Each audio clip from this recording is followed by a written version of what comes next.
Part 4, Destinations. The following is a response from eBay with regard to a seller's attempt to auction his soul online in 2001. Thank you for taking the time to write eBay with your concerns. I'm happy to help you further. If a soul does not exist, eBay could not allow the auctioning of a soul because there would be nothing to sell. However, if a soul does exist, then in accordance with eBay's policy on human parts and remains, we would not allow the auctioning of human souls.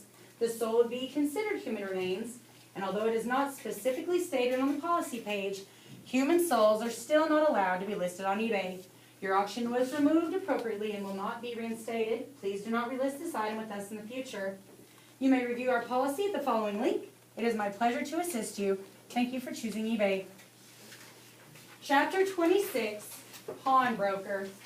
The man inherited the pawn shop from his brother who had died of a heart attack. He wouldn't have kept the place, but he inherited it while he was unemployed. He figured he could keep it and run it until he could find a better job. That was 20 years ago. Now he knows it's a life sentence. A boy comes into his shop one evening before closing. Not his usual type of customer. Most folks come into the pawn shop down on their luck, ready to trade in everything they own, from TVs to family heirlooms, in exchange for a little quick cash. Some do it for drugs. Others have more legitimate reasons. Either way, the pawnbroker's success is based on the misery of others.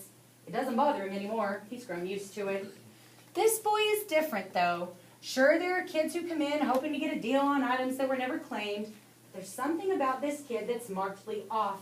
He looks more clean-cut than the kids that usually turn up in his store.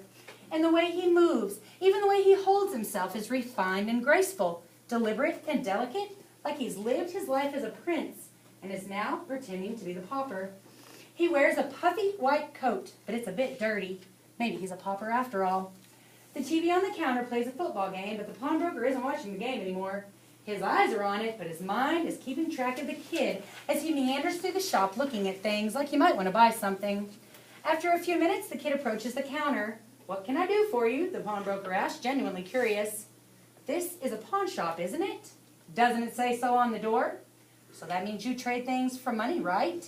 The pawnbroker sighs. This is just an ordinary kid after all, just a little more naive than the other kids who show up here, trying to hawk their baseball card collections or whatever. Usually they want money for cigarettes or alcohol or something else they don't want their parents to know about. This kid doesn't look like the type for that, though. "We loan money and take objects of value as collateral," he tells the kid, "and we don't do business with minors. You want to buy something? Fine, but you can't pawn anything here, so take your baseball cards somewhere else." "Who said I have baseball cards?" Then the kid reaches into his pocket and pulls out a bracelet, all diamonds and gold. The pawnbroker's eyes all but pop out of his skull as the kid dangles it from his fingers. Then the pawnbroker laughs. "What'd you do, steal that from your mommy, kid?" The kid's expression stays diamond hard. "How much will you give me for it?" "How about a nice boot out the door?" Still the kid shows no sign of fear or disappointment. He just lays the bracelet on the worn wooden counter with the same princely grace. "Why don't you put that thing away and go home?" "I'm an Unwind." "What?" "You heard me." This throws the pawnbroker for a loop for a whole lot of reasons. First of all, runaway unwinds who show up at his shop never admit it. Secondly, they always appear desperate and angry, and the stuff they have to sell is shoddy at best. They never are this calm, and they never look this angelic. "You're an Unwind?" The boy nods. The bracelet is stolen, but not from anyone around here. Unwinds also never admit their items are stolen. Those other kids always come up with the most elaborate stories as to who they are and what they're selling. The pawnbroker will usually listen to one of their stories for entertainment value. If it's a good story, he'll throw the kid out. If it's a lousy story, he'll call the police and have him picked up. This kid, however, doesn't have a story. He comes only with the truth. The pawnbroker doesn't quite know how to deal with the truth. "So," says the kid, "are you interested?" The pawnbroker just shrugs. "Who you are is none of my business, and like I said, I don't deal with minors." Maybe he'll make an exception. The pawnbroker considers the kid, considers the bracelet, and then looks at the door to make sure no one else is coming in. "I'm listening. Here's what I want. $500 cash now. And then I leave like we never met, and you can keep the bracelet." The pawnbroker puts on his well-practiced poker face. "Are you kidding me? This piece of junk, gold plate, zircons instead of diamonds, poor workmanship. I'll give you $100 and not a penny more." The kid never breaks eye contact. "You're lying."